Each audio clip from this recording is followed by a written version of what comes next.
Repórter Setorial está de volta nesta edição especial sobre a política brasileira e as eleições que movimentaram o país no último final de semana e que ainda vão movimentar nas próximas, afinal, ainda não acabaram. No último domingo do mês, dia 28, os eleitores aqui do Vale do Paraíba e de todo o estado de São Paulo vão voltar às urnas para escolher o governador do estado e o presidente da República. Mas para falar de como tudo isso vai mexer diretamente com você, eu recebo agora aqui no estúdio dois economistas. Estão aqui comigo o professor Edson Trajano e também o professor Humberto Felipe. Agradeço muito aos dois aqui pela presença com a gente. É um prazer muito grande. Eu que agradeço a oportunidade, discutindo aqui com o Humberto e com você, Bruno. Legal. Temos muitas propostas para falar, mas antes eu queria fazer uma retomada, que na última eleição, de 2014, foi eleita a presidente Dilma Rousseff, foi eleita com ideias mais ligadas ao que popularmente chamado de esquerda, né? Ideias mais progressistas, desenvolvimentistas, digamos assim. Mas, no meio do mandato, houve o impeachment. Quem assumiu foi o atual presidente, Michel Temer, com ideias diferentes dela, apesar de ser o vice dela, ter sido eleito com ela, com ideias diferentes das delas, e colocou uma agenda mais de reforma trabalhista, limitação de gastos, totalmente contrária às propostas originais.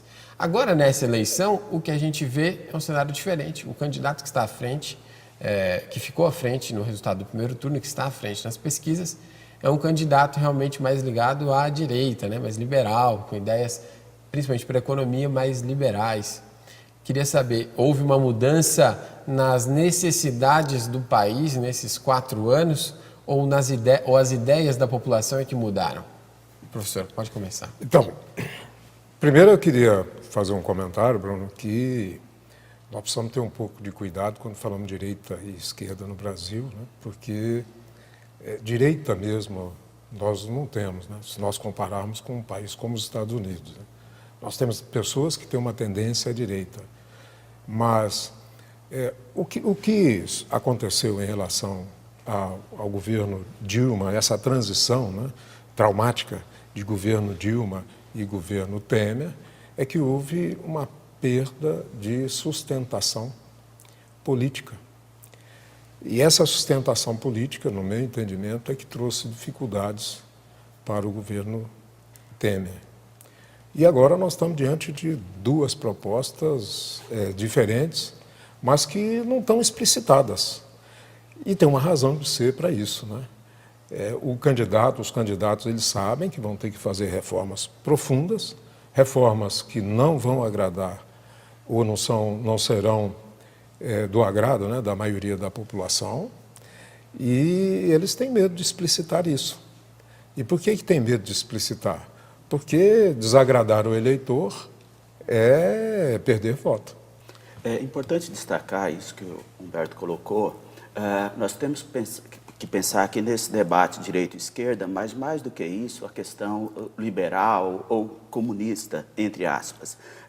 Nessa polarização, tem muita gente que faz uma discussão, ou seja, quem não for liberal é comunista, coisa que no passado isso já está muito claro. Então nós temos 3 linhas teóricas no campo da economia, uma linha mais liberal, uma linha mais progressista dentro do capitalismo, que prega uma maior participação do Estado nas atividades econômicas, e uma linha dita lá socialista, comunista, por exemplo, podemos dizer o PSTU, que estava na campanha em favor da Revolução. Essa era a linha comunista.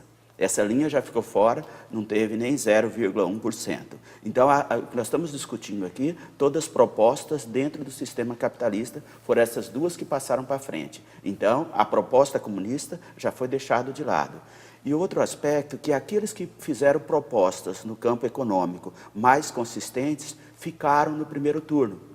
Então, se eu observo, os 2 candidatos que passaram para o segundo turno foram aqueles que menos colocaram a questão econômica, que é uma questão central, ao meu ver, no debate. Mas isso não foi posto. Eu espero agora, no segundo turno, que nós possamos discutir essa questão. Hoje, o maior problema no país, não há dúvida, que é o desemprego. Então, ou seja, as propostas do campo econômico que vai avançar nesse campo do emprego. aqueles candidatos que propuseram isso na eleição no primeiro turno foram aqueles que ficaram fora e acabamos discutindo outros assuntos que não resolvem esse grande problema social no país, que é o emprego e a renda. Apesar de talvez ainda não termos as ideias concretas dos dois, como vocês me apontaram aqui, algumas coisas estão postas no plano de governo dos candidatos e outras foram inclusive faladas em público, em entrevistas e etc. pelos dois candidatos ou por representantes das campanhas deles, né? Falando de emprego, por exemplo, existe a proposta do candidato Jair Bolsonaro, do PSL, de criar uma nova carteira de trabalho, né? Carteira de trabalho verde e amarela, que principalmente vai fazer com que prevaleça o contrato individual acima da CLT, inclusive. Como é que você... A gente teve uma reforma trabalhista que, do outro lado, que se a gente for, que tira um pouquinho, flexibiliza um pouco os direitos do trabalhador brasileiro, que foi aprovada agora no governo Michel Temer, e que, do outro lado, o candidato Fernando Haddad, do PT, pretende revogar essa reforma trabalhista, né? Tem ideias diferentes das que foram aprovadas no Congresso e pelo Poder Executivo atual. Como é que vocês estão vendo essas propostas para a geração de empregos no país? Então, essa questão da legislação trabalhista brasileira, no meu entendimento, ela é de fato anacrônica. E nós precisamos avaliar quantas pessoas têm em idade ativa, né, que é para trabalhar, e quantas pessoas estão trabalhando. Tem um filósofo chamado Condé, e em uma entrevista na televisão ele fez um comentário muito interessante. Se você comparar a legislação americana com a legislação brasileira, a legislação americana ela é totalmente liberal. Aliás, de outros países, né, com a mesma característica que o Brasil tem. E ele disse o seguinte: eu nunca vi hordas de americanos saírem dos Estados Unidos para ir trabalhar em outros países, mas a gente encontra hordas de pessoas, inclusive no Brasil, indo trabalhar em um país mais liberal. Na minha percepção, você tem que criar uma legislação trabalhista que atenda à necessidade do trabalho.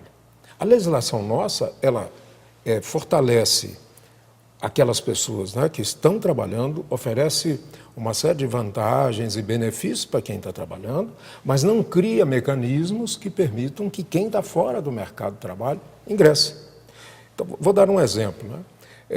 A legislação trabalhista, eu não sou advogado, mas a legislação trabalhista, ela dá o mesmo tratamento que um pipoqueiro, vamos falar até da anterior, né? Ela dava o mesmo tratamento que um pipoqueiro, e aí sem demérito para o pipoqueiro. Eu estou falando do pipoqueiro como um agente econômico que tem um negócio, que é uma empresa, e uma montadora de automóveis. Não tinha diferença nessa relação, mas precisa ter a diferença nisso. Se o Estado quer manter um certo cuidado em relação ao trabalhador, ele precisa ter essa preocupação, porque ao tratar os desiguais como iguais, cria dissimilaridades e você reduz a possibilidade de emprego. Eu tenho certeza que se nós perguntarmos para o trabalhador o que ele acha da flexibilização do trabalho, ele vai achar que não é um bom negócio. Mas se eu perguntar para quem está fora do mercado de trabalho, se ele quer trabalhar num sistema flexível, ele vai querer esse sistema flexível. Então, é preciso que a gente, de fato, discuta isso, mas não pode ficar com aquele conceito antiquado, né, das relações de trabalho que mudaram no mundo inteiro. Porque também tem que, nessa visão, para gerar emprego, tem que criar uma situação melhor também para o empresário, para o empreendedor, poder contratar e poder arcar com os custos disso, né? Seria esse o caso. Com certeza. Nós não podemos tentar sufocar o empreendedor. Aliás, né, o PSTU, sim, por exemplo, tem uma visão totalmente contra o empreendedor, porque o empreendedor é ele que gera emprego. Então, nós temos que criar condições para que ele consiga gerar emprego e resolver o problema da maioria das pessoas que está no Brasil, que está ou desempregada ou subempregada. Desculpa, eu falei que está no Brasil, quer dizer, da população brasileira que está subempregada ou desempregada. Então, entre as propostas e as discussões feitas, eu acho que é interessante destacar que a reforma trabalhista, da forma que foi organizada, eu acho que não foi a melhor hoje para o país. Eu acho que ela precisa ser rediscutida agora, nesse novo parlamento, no novo governo. Ao meu ver, o grande problema é que nós não trabalhamos antes com a reforma sindical. A ideia era, os sindicatos brasileiros, de um modo geral, estavam mais preocupados com os sindicatos do que com os trabalhadores. Então, antes da reforma trabalhista, era fundamental fazer uma reforma sindical. E antes disso, também fazer a reforma previdenciária, seja qual for, pensando naquele aspecto de também tomar um cuidado, a reforma previdenciária como uma política social no Brasil. Isso não foi pensado na proposta que foi encaminhada pelo Temer. E aí eu preciso pensar assim, se eu crio outros vínculos de trabalho que não um emprego com carteira assinada, eu estou criando uma situação de redução da contribuição previdenciária nesse modelo previdenciário nosso hoje, que vai piorar ainda mais as contas previdenciárias. Eu entendo que nessa situação de desemprego alto é melhor pingar do que secar, aquele ditado popular. Mas, no entanto, pensar numa reforma de redução também dos benefícios trabalhistas nessa situação, isso pode provocar um rebaixamento de salários. Uma das grandes preocupações que eu tenho... a gente já tem visto, né? Que já tem visto. Então, isso tem sido um resultado e isso provoca também uma redução da massa salarial. Isso compromete, inclusive, o próprio crescimento das atividades econômicas. Então, nós precisamos encontrar um meio termo nessa história que, é claro, incentive mais o setor produtivo e também consiga garantir esses direitos dos trabalhadores. E qual é a regra? Ao meu ver, uma proposta muito clara de uma reforma fiscal. O grande problema nosso não é os encargos sobre a folha de pagamento hoje, é a carga tributária muito alta sobre o setor produtivo brasileiro. E você tem uma redução da carga tributária sobre a renda. Então, nós precisamos reduzir a carga tributária sobre esse setor produtivo e, consequentemente, vai ter um espaço para esses benefícios sociais. Eu posso dizer, por exemplo, tem uma contribuição previdenciária, seja 13º, também, que ocorreu uma discussão aí, se vai ser extinto, se não vai, na proposta de um dos candidatos. Se o dinheiro do 13º ou da contribuição, outras sociais que vai, fosse para o bolso do trabalhador, perfeito, ótimo. Mas o problema é que isso representa só redução de custos, redução de massa salarial, mas isso não volta para o trabalhador de modo geral. Então, acho que, ao meu ver, nós temos que reforçar essa discussão, que é importante, sim, reformas, mas essas reformas de um modo mais generalista na sociedade brasileira, e não pontual, como a reforma trabalhista feita. Já que falamos um pouco de reforma tributária, né? Vamos falar um pouco de imposto de renda. Os dois candidatos me parece ter uma proposta até certo ponto parecida, mas depois ela muda um pouco. Que é qual? Deixar de cobrar imposto de renda para quem tem até cerca de R$5.000 como salário, e a partir disso é que muda a proposta. Um dos candidatos pretende uma cobrança progressiva, o outro, o candidato, o Haddad, defende o progressivo, e o candidato Jair Bolsonaro defende imposto único de 20% sobre a renda. Como é que vocês veem essas propostas? Então, em relação ao imposto de renda, essa é uma coisa que, claro, imposto de renda precisa ser progressivo. Não há como pensar outra proposta que não seja progressiva. Se o imposto de renda não for progressivo, a classe média que vai pagar toda essa carga tributária. Por exemplo, eu penso na proposta do Jair Bolsonaro. Aquele sujeito que paga hoje 7,5% de imposto de renda passaria a pagar 20%. Nessa estrutura. Então, consequentemente... um pouquinho a mais um pouquinho a mais, R$5.000, que ele paga, ou melhor, vamos pensar se ele paga 15%, ele vai pagar 20%. E aí, consequentemente, essa classe média, média-baixa, é aquela que vai ser mais tributada. E quem vai pagar menos? Aquele sujeito que ganha um salário de 100 mil por mês, por exemplo. Ao invés de ele pagar 27,5, ele vai pagar só 20. Então, esse será beneficiado nesse processo. Eu vou muito mais além. Eu sou favorável a uma proposta de 40% nessa progressividade. Por exemplo, se eu ganho um salário de R$10.000, eu pagar 27,5% é uma coisa. Agora, o sujeito que ganha um salário de 100 mil, ele pode pagar 40%. Isso acontece na Europa, nos Estados Unidos, em todo o mundo desenvolvido, essa progressividade. Está aí os jogadores de futebol brasileiro que vão para a Europa, que ficam bravos e tentam bular o fisco, porque eles ganham um salário muito alto e tem uma tributação do imposto de renda muito progressiva nessa história. Então, acho que é um debate muito importante isso. esse imposto direto progressivo é o imposto mais justo. Quem ganha mais deve pagar mais e quem ganha menos deve pagar menos. Isentar essa quantidade, quem ganha até R$5.000, eu tenho que pensar na estrutura do fisco. Talvez criar alíquotas menores, por exemplo, ao invés de 7,5%, criar uma alíquota de 5% e assim vai ter mais progressividade nesse processo. Vou saber a Então, opinião do senhor Humberto. olha, desculpe, eu acho que a gente precisa pensar um pouco mais além do que do imposto de renda. A sua pergunta, o professor Trajano falou do imposto de renda, porque foi sua pergunta. Claro. Mas precisa discutir um pouco mais do que o imposto de renda.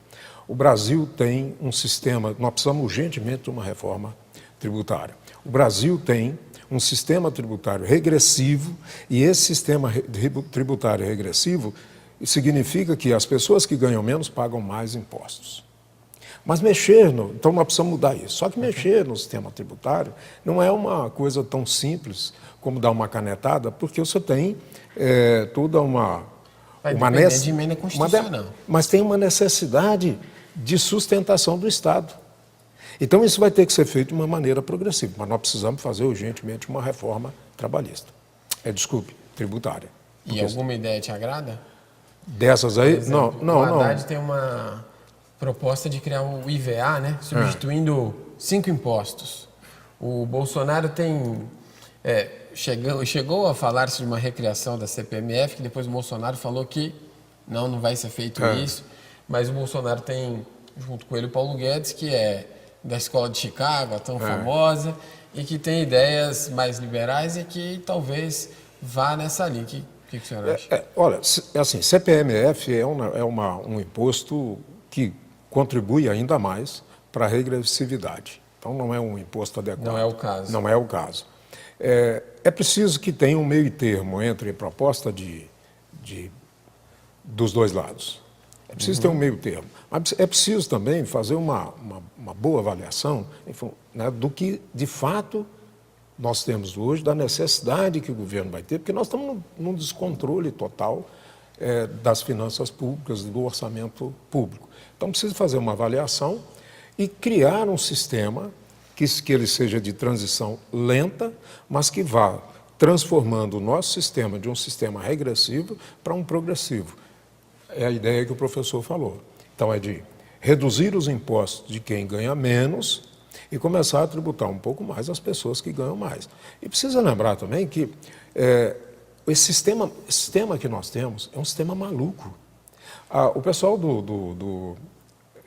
da área tributária, nas empresas, né, onera demais o sistema, o custo das empresas, pelo número de pessoas, de especialistas que tem que ter para entender e acompanhar a legislação trabalhista. Enquanto no Brasil uma empresa tem que ter, por exemplo, 20, 30 pessoas só para cuidar dos impostos, na Europa e nos Estados Unidos, 2, 3 pessoas resolvem esse problema. Quanto é que custa isso? E são profissionais caros. Então, essa reforma, se ela não for feita, nós vamos engessar o desenvolvimento econômico.